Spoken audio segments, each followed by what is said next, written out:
Estou entrando aqui na sala para dar aulinha de biologia. Estão me escutando bem? Vou ficar esperando aqui uma mensagenzinha de vocês.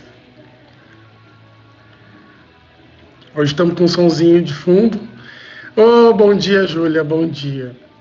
Muito bem, turma, começando mais uma aula aqui pelo Paul Talk, né? Vamos continuar a nossa citologia, nosso assunto que a gente gosta tanto, que é a base da prova, né, turma? É a base da prova de biologia, tanto no Enem quanto na URGS, tá? E na semana passada a gente discutiu a mitose aqui, lembram disso? Então, hoje, na sequência da nossa aula, só pode ser meiose. Muito bem. A meiose, que é uma divisão reducional, ela vai reduzir o número de cromossomos pela metade. Mas para que serve isso, né? Por que tem que reduzir o número de cromossomos pela metade? Ajustar o número cromossômico da espécie. No momento que ocorre a fecundação, que ocorrem os processos sexuados, o número de cromossomos se mantém constante, entendeu? Então imagina se não houvesse essa redução. Nós teríamos sempre uma progressão geométrica, aritmética, digamos, uma progressão aritmética do número de cromossomos. Ele não ficaria constante. O nosso número 46, o 2n igual a 46, nunca se manteria constante. Ele seria 92, 128 e assim por diante. Entendeu? Então, para manter o número de cromossomos constante, eu preciso reduzir. Só que a meiose, e a gente já discutiu isso em alguns momentos da nossa aula lá do Instagram, ela tem 3 tipos. Existem 3 tipos de meiose. A que a gente vai discutir na aula de hoje, tá? Desse nosso cronograma, é a meiose gamética. É aquela que vai produzir gametas, ou seja, os espermatozoides e os óvulos. Existe também a meiose intermediária ou espórica, que vai produzir esporos, isso a gente vai estudar na botânica depois, e existe a meiose zigótica, aquela que vai produzir indivíduos adultos com a metade do número de cromossomos. Isso vai acontecer com indivíduos bem primitivos, tipo fungos, tipo algas, tá? Então, tem 3 tipos de meiose. A da aula de hoje, então a gente vai estudar a meiose gamética. Então vamos começar a olhar os slides. Espero que vocês tenham baixado os slides e boa aula para nós com o assunto de meiose. Vamos lá então, vou virar aqui. Virando então, vamos acompanhar aqui os slides. Então a meiose, turma, que a gente vai discutir, como eu tinha comentado para vocês, é a meiose gamética. É aquela que vai produzir na espermatogênese os espermatozoides e na ovogênese ou ovulogênese vai produzir os ovócitos secundários. Lembrando que a fase de óvulo, né, a etapa que a gente chama de óvulo, ela só vai acontecer no momento da fecundação, que aí a meiose 2 vai acontecer. Então lembra que no processo das meninas, a meiose ela é incompleta se não ocorrer a fecundação. Se ocorrer a fecundação, a meiose e aí a gente vai dividir esse fenômeno em 2 momentos. Olha aqui, na meiose 1 e na meiose 2, certo? As fases vocês já conhecem, vão se manter os mesmos nomes: prófase, metáfase, anáfase e telófase. Só que quando tu estiver falando de meiose 1, todas elas serão 1. Então, prófase 1 e metáfase 1. E quando a gente estiver falando da meiose 2, aí elas vão receber o 2 no final. Então vai ser a prófase 2, metáfase 2 e assim por diante. O que tu tem que saber para o teu vestibular, para o teu Enem, sobre essas 2 etapas? Por que a meiose ocorre em 2 momentos, né? Então, a meiose 1, ela é caracterizada pela redução do número de cromossomos. Essa redução do número de cromossomos, ela só acontece uma única vez, na etapa de anáfase 1, tá? Depois a gente vai olhar os desenhinhos aqui no Paul Talk, certo? Porém, a meiose 1 também reduz o número de DNA da nossa célula. Então, o que acontece? Antes da meiose, teve que acontecer uma fase chamada de intérfase. Isso a gente já estudou aqui no Paul Talk. Na intérfase existe a fase S. Nessa fase S é o momento em que o número de moléculas de DNA dobra. Então, quando eu inicio esse processo, eu tenho 92 moléculas de DNA. Captou? 92 moléculas. Então, na meiose 1, no primeiro momento aqui, esse número 92 vai ser reduzido para 46. Então, o que eu vou ter? Eu vou ter 23 cromossomos com 46 moléculas de DNA. Tá vendo o problema? Por que eu tenho que ter uma meiose 2? Porque os cromossomos, eles ainda estão ligados. Ainda eu tenho cromossomos reduzidos no número, mas a quantidade de DNA não está totalmente reduzida. Então, o que vai acontecer? Na meiose 2, eu vou ter redução final da quantidade de DNA. Portanto, ao longo do processo, eu vou reduzir DNA 2 vezes e vou reduzir cromossomos uma vez só, tá? Isso aí tu tem que gravar na tua cabeça. Então, tu tem, volta aqui pro tio aqui a lâmina. Vamos voltar aqui a se olhar tete a tete. Então, ao longo do processo meiótico, eu tenho 2 reduções de DNA. Então, vamos fazer uma escalinha aqui, ó. Se a gente tivesse presencial na aula, eu teria feito no quadro. Ficaria assim, ó. No início, eu tenho 92 moléculas de DNA. Passou pela meiose 1, eu tenho 46. Reduziu pela primeira vez. Na meiose 2, reduz para 23. Então, a escala fica 92, 46, 23. Agora, cromossomos. Eu só vou reduzir uma vez. Vai de 46 para 23 e isso vai acontecer na anáfase 1, certo? Entendeu aí? Nós temos, então, essa característica do processo, por isso que ela é dividida em 2 etapas, em 2 fases. Vou colocar aqui para vocês o próximo slide, tá? Vamos analisar ele. Então, olhando o próximo slide, a gente vem com as características mais importantes do processo, tá? Do processo meiótico. A primeira característica, então, é reduzir o número de cromossomos à metade. Então, isso aí tu já entendeu. Tanto na meiose gamética, quanto na espórica, quanto na zigótica, tu vai reduzir pela metade o número de cromossomos. Para que serve isso? Para manter a constância cromossômica das espécies, tá? Isso aí vai acontecer. Semana passada, na minha aula do Instagram, a gente estudou mutações cromossômicas que vão alterar o número de cromossomos. E aí, cara, é uma alteração, tá? Não é, aí foi um problema meiótico, problema mitótico que aconteceu. Mas o ideal é que, se o fenômeno acontecer de forma correta, de forma perfeitinha, é que eu tenha uma manutenção do número de cromossomos. A terceira característica da meiose é gerar uma variabilidade genética, uma variabilidade nas espécies. Por que isso acontece? Porque ao longo do processo, na etapa de prófase 1, eu posso ter um processo chamado de crossing over. Pode ou não acontecer. Isso a gente vai discutir daqui a pouquinho. E aí, nesse processo de crossing over, vai haver um rearranjo gênico, vai haver uma mistura gênica, e aí o zigoto também pode ter alterações de combinações gênicas. Então, quer dizer, eu e o meu irmão somos muito aparentados, porque a gente vem de óvulos da mesma mãe, de espermatozoides da mesma mãe. Mas não quer dizer que a gente recebeu o mesmo arranjo gênico, a mesma combinação gênica. Não significa isso.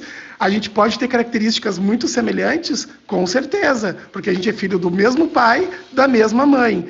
Porém, turma, o crossing over embaralha os genes. Então, eu não sei se eu vou ganhar um gene dominante para tal característica da minha mãe e o meu irmão vai ganhar um gene recessivo. Tu entendeu? Então, volta aqui um pouquinho para mim aqui, ó. Eu sempre comento o seguinte: se uma nave de extraterrestres estiver pairando aqui sobre a nossa cidade e nos observar lá de cima, eles vão perceber que nós somos todos muito parecidos. À distância, nós somos muito semelhantes, porque a gente é da mesma espécie. Perfeitinho? Agora, cada vez que os extraterrestres tivessem vindo com a navezinha cada vez mais próxima, mais pertinho, aí sim eles iam conseguir notar as diferenças. Nós não temos o mesmo cabelo, nós não temos a mesma cor de pele e assim por diante, o mesmo tipo de formato dos olhos. não temos. Por quê? Porque ao longo do processo meiótico, essa variabilidade aconteceu. E mais adiante no nosso conteúdo, vocês vão entender que essa variabilidade vai servir de substrato para que ocorra o processo evolutivo, para que a seleção natural aconteça, ok? A seleção natural, ela só vai ser possível a partir de escolhas de características mais vantajosas para que o indivíduo possa se adaptar ao ambiente. Então, vocês entenderam aqui uma super importância da meiose, essa questão da variabilidade genética. Então, junto com a variabilidade genética, vem o quê? Vem os processos sexuados. Os processos sexuados, eles vão surgir no planeta. E a partir dos processos sexuados é que a gente vai notar mais nitidamente essas diferenças entre os organismos. Perfeito? Vamos voltar para o slide. Voltando aqui para o slidezinho dessa nossa aula de segunda-feira. Então, a meiose, então, ela pode formar gametas, ela pode formar esporos e ela pode formar indivíduos adultos com N cromossomos. Isso é bem possível, certo? E qual é o grande resultado desse processo? Eu já vou passar para o slide seguinte, que está mostrando o resultado da meiose. Olha aqui o resultado da meiose. Eu vou ter uma célula diploide, certo? Eu tenho uma célula 2N, então a meiose sempre começa com uma célula que tem no mínimo 2 conjuntos cromossômicos. Tu nunca vai iniciar a meiose com uma célula haploide, isso aí jamais, tá? Jamais. E aí o que acontece com essa célulazinha? Ela passa por um período de crescimento, que seria a fase de intérfase, e aí ela entra em processo de maturação até formar os gametas. Então aqui eu tenho a meiose 1 acontecendo, e nesse momento aqui eu tenho a meiose 2 acontecendo. Agora, gurizada, grava o seguinte: se eu estiver respondendo uma questão que se refere à meiose 1, o resultado são 2 células. Olha aqui, ó, presta bem atenção. Se eu estiver respondendo uma questão que fala do processo ao todo, né, que englobe todo o processo, aí o resultado serão 4 células. Então, de uma célula mãe, diploide, eu vou ter, no final do processo, 4 células filhas, com a metade do número de cromossomos e diferentes entre si. Elas serão diferentes entre si, tá? Então, toma cuidado nisso. Semana passada a gente viu mitose. Então, era de uma célula, eu ia formar 2 filhas idênticas. Células idênticas, lá na mitose.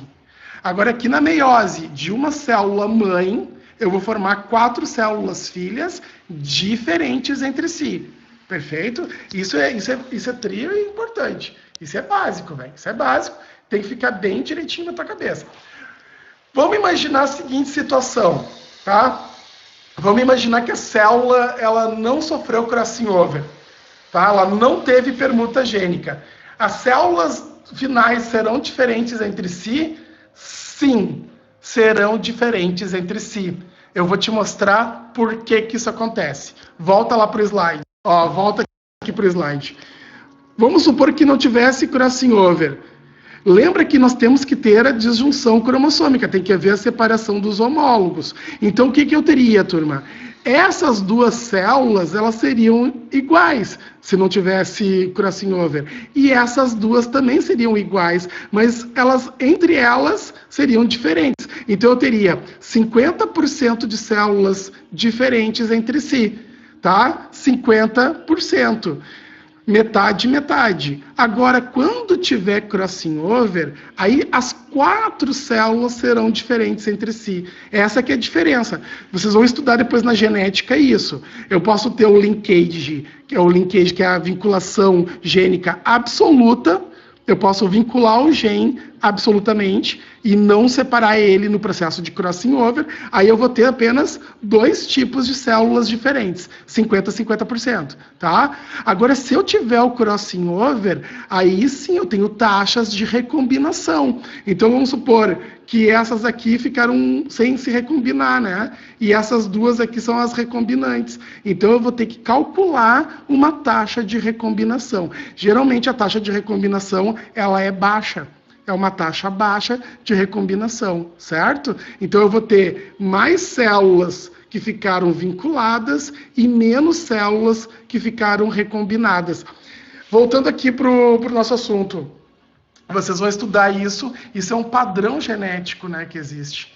Isso é um padrão genético. Então, mesmo que não ocorra o crossing over, porque ele não é obrigatório acontecer, ele não vem com uma obrigatoriedade, mesmo assim as células serão diferentes. Só que aí tu tem respostas de questões diferentes. Então, se não tiver crossing over, eu tenho apenas 2 tipos de gametas diferentes a partir daquela célula que entrou em divisão, tá? Vai ser 50-50.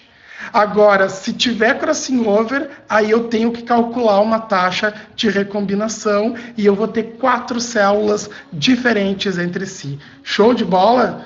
Show de bola? Agora vamos ao gráfico da meiose. Vamos ao gráfico que expressa tudo isso que eu expliquei até agora, tudo isso que a gente vem discutindo nesse assunto da aula de hoje. Vamos dar uma olhadinha no gráfico.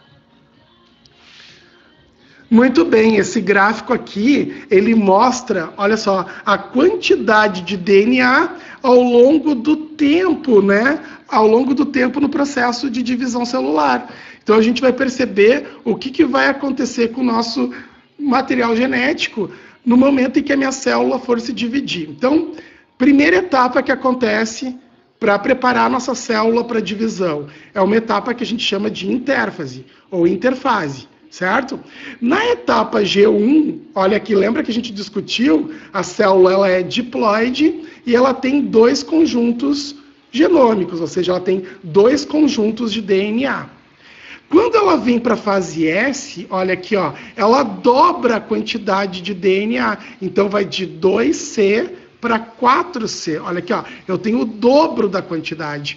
É o momento da replicação do DNA. E esse momento em que fica o dobro vai persistir até a anáfase 1, ó. Tá vendo aqui, ó? Então, ó, na fase G2 vai ter 92 moléculas, na fase de prófase 1, na fase de metáfase 1 e na fase de anáfase 1. Quando chega na anáfase 1, o que acontece? Os cromossomos homólogos, que a gente vai discutir daqui a pouquinho, eles vão se separar, turma. Sim, eles vão se separar. O que a gente chama de disjunção cromossômica. Então, eles se separam. E aí vai ocorrer a primeira redução do DNA. E é o momento também que vai ocorrer a redução cromossômica. Então, é tudo no mesmo momento. Na anáfase 1, acontece a primeira redução cromossômica e a primeira redução de DNA. Então, o que vai acontecer? Quando chegar na telófase 1, aqui, eu já vou ter 46 moléculas de DNA, mas eu vou ter 23 cromossomos. Olha aqui no desenho, ó. A minha célula já vai ser N, tá vendo? Lá adiante ela era 2N. Por que ela é N aqui? Porque reduziu o número de cromossomos pela metade, tá? Então eu vou ter 46 moléculas de DNA, mas eu vou ter 23 cromossomos.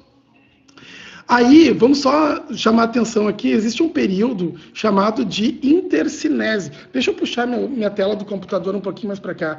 Esse período de intercinese é um período em que divide as duas meioses, né? Fica entre a meiose 1 e a meiose 2, tá? Isso que se chama intercinese.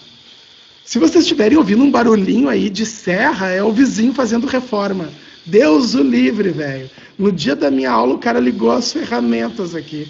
Tá louco. Tá de dar uma paulada na cabeça do infeliz.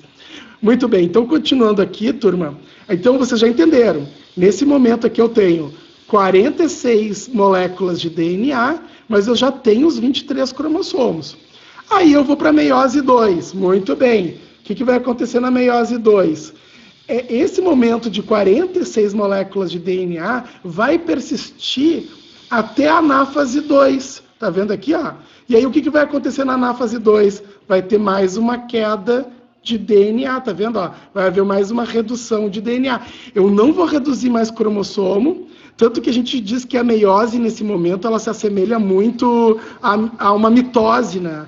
Porque ela mantém o número de cromossomos, mas ela reduz a quantidade de DNA de novo, tá? Então, tu vai ter uma segunda redução de DNA, aí fechando o nosso processo na telófase 2.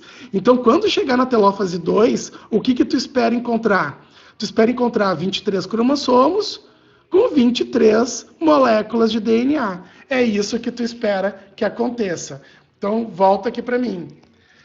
Então, a meiose é um processo extremamente interessante, só que tu tem que cuidar dessas peculiaridades, né? Essas questões que são comuns apenas à meiose.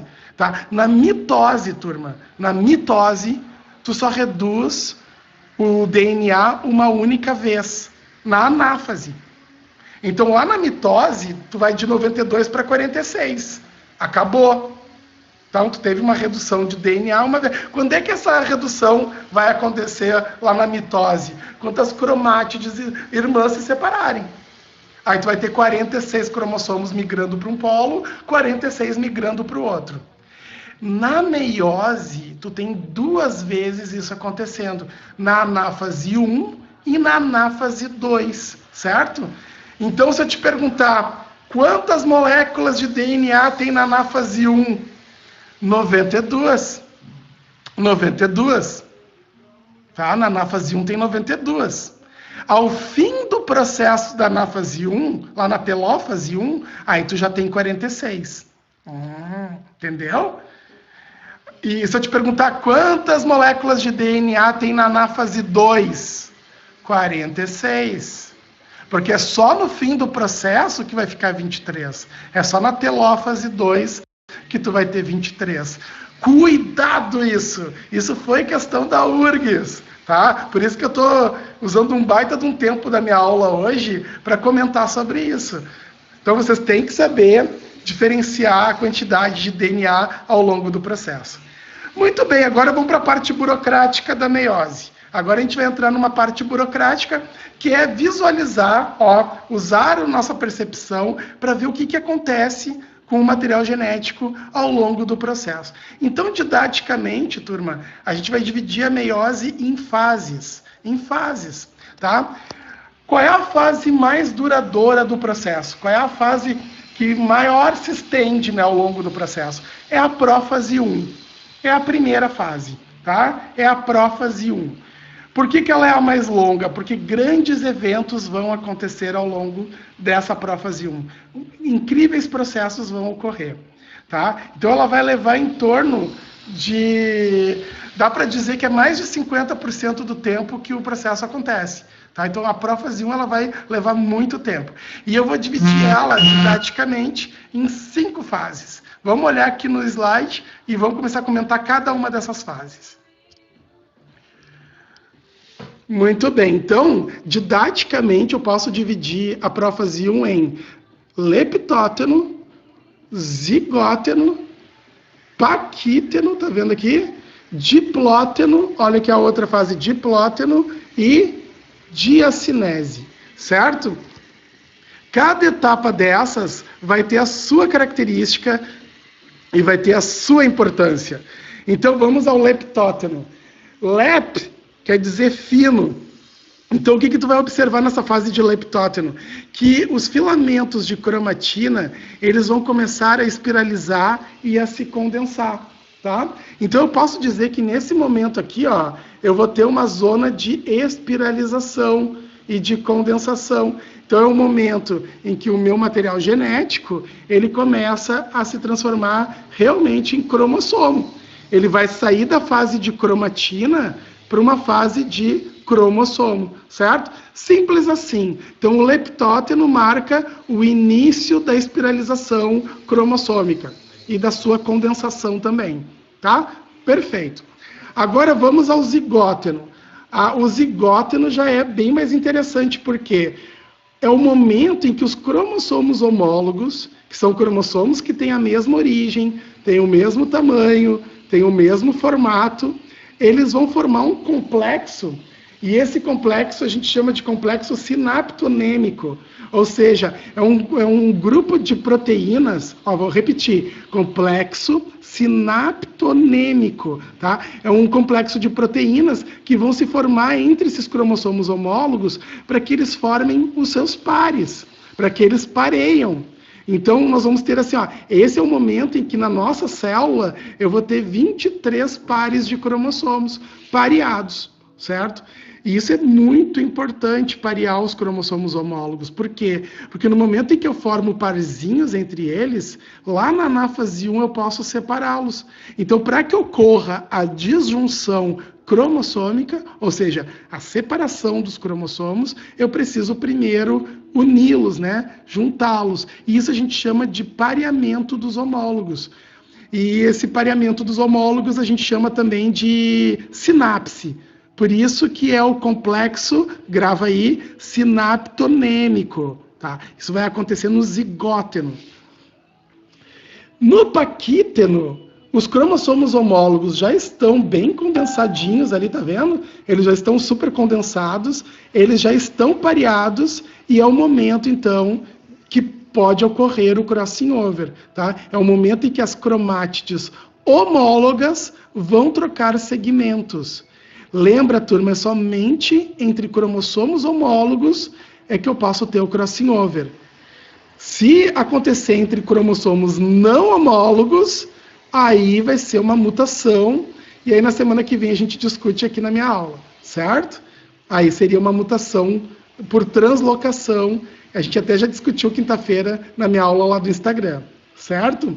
Agora o diplóteno, o que vai acontecer aqui no diplóteno? Vamos marcar aqui, O diplóteno, turma, é o fim do crossing over, é a terminalização do processo.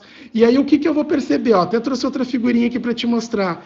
Quando o crossing over termina, algumas cromátides homólogas, olha aqui, tá vendo? Elas ainda estão entrelaçadas entre si. Elas ainda estão entrelaçadas entre si. E isso a gente vai chamar de quiasma. Quiasma, com QU, tá? Esses quiasmas vão ser a notação, tá? Que vai me dar o referencial de quantas recombinações ocorreram. É a minha referência. Então, se eu contar o número de quiasmas, eu sei certinho qual é a quantidade de permutas que ocorreram, ou a quantidade de crossing overs que aconteceram ao longo do processo, certo? Então, deixa eu voltar aqui e olhar para vocês. Deixa a gente conversar aqui perto a perto. Na minha opinião, assim, o que tu tem que saber de verdade para o vestibular da Prófase 1 são essas 3 últimas fases que eu discuti com vocês. É o zigóteno, o paquíteno e o diplóteno. Então, vamos lá. Vamos ver se tu memorizou aí. Vamos ver se tu gravou aí. O que acontece no zigóteno? Eu vou deixar tu pensar aí. O que aconteceu no zigóteno? Isso mesmo! Aconteceu o pareamento dos cromossomos homólogos, tá? E se formou o complexo sinaptonêmico. Fechou? Aê! O que acontece no paquíteno? O que pode acontecer no paquíteno? Agora os cromossomos homólogos eles estão pareados. O que pode acontecer no paquíteno? O crossing over. E o crossing over só ocorre entre cromossomos homólogos. Aê! E o que acontece no diplóteno? A formação dos quiasmas. Olha aí, entendeu? É esses 3 momentos que tu tem que gravar. Nunca vi os caras perguntarem sobre o leptóteno. Eu tô com meu olhinho aqui, tá vendo? Ele tá ardido hoje. Desde ontem tá meio ardido. Eu nunca vi eles perguntarem leptóteno. Nunca vi. Mas vai que, né? E aí, fechando a Prófase 1, tem a última fase, vou te mostrar agora, que é a diacinese. Vamos dar uma olhadinha aqui. E aí nós chegamos no fim do processo, que é a diacinese.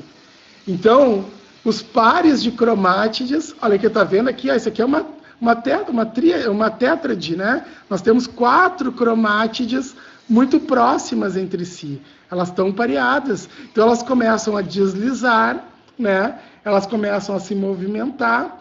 Os quiasmas vão escorregando junto com elas, e aí ocorre o posicionamento desse par de homólogos para a fase seguinte, que é a metáfase 1. Então, o que a gente percebe na diacinese? Que os pares de homólogos, eles começam a se afastar um pouquinho entre si e a migrar para o meio da célula, para a placa equatorial. É isso que vai acontecer. É isso que vai acontecer, porque já é o fim da prófase.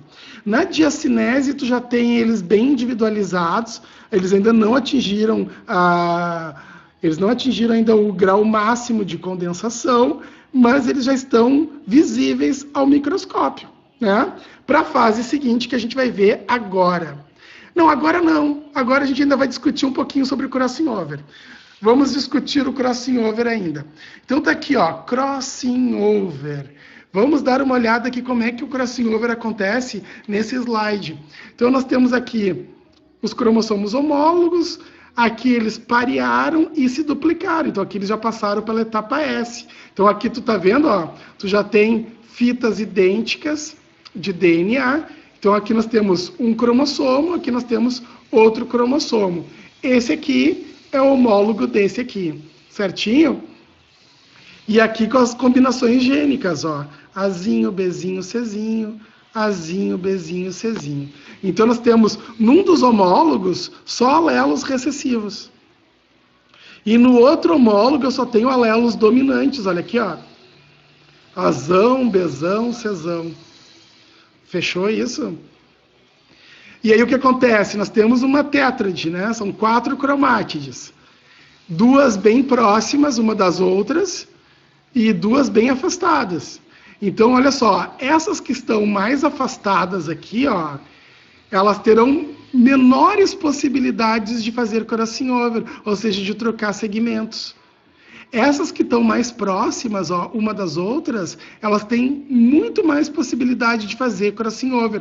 Então, isso é muito importante. Cromátides mais próximas têm maiores probabilidades de trocar pedacinhos, tá? E aí, o que vai acontecer aqui, gurizadinha? Ó, tu vai ter aqui o entrelaçamento das cromátides e a quebra delas. Elas vão se quebrar, vai haver uma constrição e vai haver uma perda de pedacinhos, e aí tu tem uma enzima que se chama DNA ligase, que vai unir as pontas do novo cromossomo. Então tu tem um estrangulamento do pedaço de DNA, ele se rompe, e logo em seguida ele se solda na outra cromátide, que estava do ladinho. Olha aqui, ó, e aí tu vai ter isso aqui, ó. Quando eu falei agora há pouco em rearranjo gênico, era isso aqui que eu estava falando para vocês. As combinações gênicas mudam. Lembra que tu só tinha aqui cromátides recessivas e aqui só dominantes? Agora não, cara. Agora tu tem recessivo e aí misturou com o dominante aqui. E aqui tu tem dominante que agora misturou com o recessivo aqui. Ou seja, tu reorganizou a combinação gênica desses filamentos de DNA. E aí, depois que a meiose terminar e formar os gametas, aí olha aqui, ó, eu tenho 4 gametas totalmente diferentes. Eu tenho gametas que só vão ter o material recessivo, os alelos recessivos. Aqui eu vou ter recessivo, mas há um pedacinho dominante. Tá vendo que aqui houve uma recombinação? Aqui houve uma reestruturação. E aqui eu tenho dominante com um pedacinho recessivo. E aqui eu tenho tudo dominante. É isso que eu quero chamar a atenção. O crossing over faz isso. Quando ele acontece, quando ele ocorre no processo de espermatogênese ou de ovulogênese, é isso que ele faz. Ele faz um novo arranjo gênico e vai produzir um gameta totalmente diferente, certo? Olha aqui, ó, olha essa história aqui. Aqui tu tá visualizando mais fácil, né? Tu tem aqui os homólogos, ó, tu tem aqui os cromossomos homólogos, aqui eles parearam, né, aqui, e aqui eles trocaram os filamentos, trocaram os segmentos de cromátides. E aqui eles já estão recombinados, tá? Então grava isso, crossing over, processo muito importante. Vamos voltar aqui. Bom, então eu vou fazer o seguinte, essa aula nós vamos dividir ela em 2 aulas, tá? Hoje foi uma aula em que a gente analisou características da meiose, quantidade de DNA ao longo do processo do tempo, né? O DNA foi mudando ao longo do tempo. A gente viu que ocorre 2 reduções de DNA, uma única redução de cromossomos. A gente analisou a prófase 1, a gente viu que tem o leptóteno, zigóteno, paquíteno, diplóteno, diacinese. O que tu vai fazer aí? Semana passada eu mandei uma lista de 30 questões de mitose e de meiose. Sério. Se tu não fez ainda, vai apanhar, vai levar uns tapinhas aí na bunda. Então tu vai lá no grupo da medicina, tu vai lá no teu grupo e vai baixar essas questões, tá? Vai baixar e vai fazer. Semana que vem, na segunda-feira, a gente conclui a meiose e já começa as mutações aqui nessa aula, certo? Então, semana que vem eu vou dar metáfase 1, anáfase 1, telófase 1. A gente vai terminar esse assunto e eu espero que vocês façam as questões. Um baita beijo para vocês, uma baita semana. Fiquem em casa, se cuidem. Quero ver todo mundo bem na nossa volta, tá? Baita de um beijo. Até lá. Tchau, tchau.